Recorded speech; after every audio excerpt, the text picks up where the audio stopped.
wore a green and yellow colored dust-covered seat hat, pants permanently pressed from tractor seats. He didn't really have time to worry about fashion. Didn't even have time to name his own pets. Every dog he ever had, he just called him Old Shep.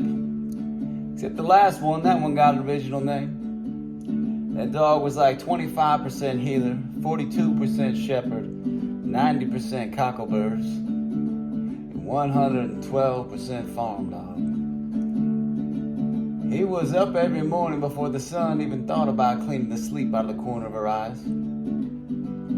They don't make snooze buttons for chores. And I'm not gonna say they don't make them like that anymore, because I still have friends and family that work that way.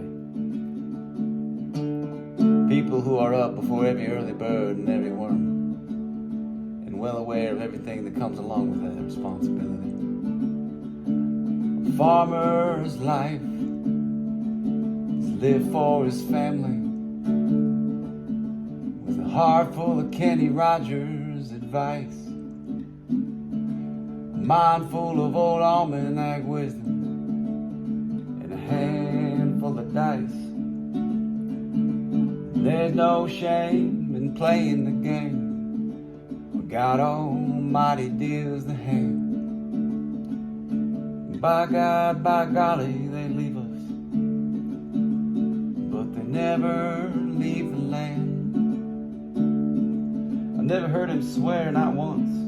He did have his own style, though. He would say things like, "Holy Johnson's, son of a biscuit." He was a mixture of brute strength, brute cologne, hay baling hands, silage in his lungs, and rows of love and commitment for his family. They say he had something like an 88,000 acre heart, and he never punched in and never punched out, because fields unfold from souls and not salaries. And he looked after the crops like they were kids, and he was curious about them even if they weren't his. He'd say, "Trav, how are those beans doing in South Dakota? How's the corn look around your place? Did you see, how's it stand along the interstate?" And he genuinely cared, even if his field looked like one of 10,000 lakes. A farmer's life is lived for his family, with a heart full of Kenny Rogers advice, a mind full of old almanac wisdom, and a handful of dice. And there's no shame in playing the game.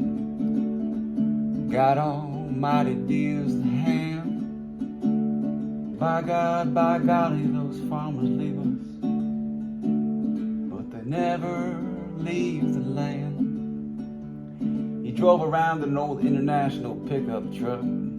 Didn't have any floor mats. It did have a rusted, busted shovel rolling around in the back. He'd say you don't throw away things like that. I also know that it belonged to his dad. He had a Sunwar Chrysler Duke tape, same one since 1988, crammed in the dash. I said, "You want me to throw that away for you?" He said, "No thanks. I'll listen to it someday." I don't know if he ever did. I do know that old rug of a dog of his, Buster.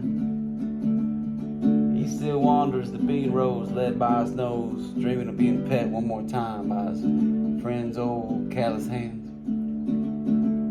He was a farmer, my grandpa, a hard-working man. A farmer's life is lived for his family, with a heart full of Kenny Rogers advice, mind full of old almanac wisdom, and a handful of dice. And there's no shame in playing the game. God Almighty deals a hand. I believe my grandpa is somewhere on the other side, walking with my Uncle Doug by his side, probably Johnny Appleseed and anybody else that's ever planted a seed on this planet. And they're still talking the joys of Mother Earth toilet in the dirt. By God, by golly,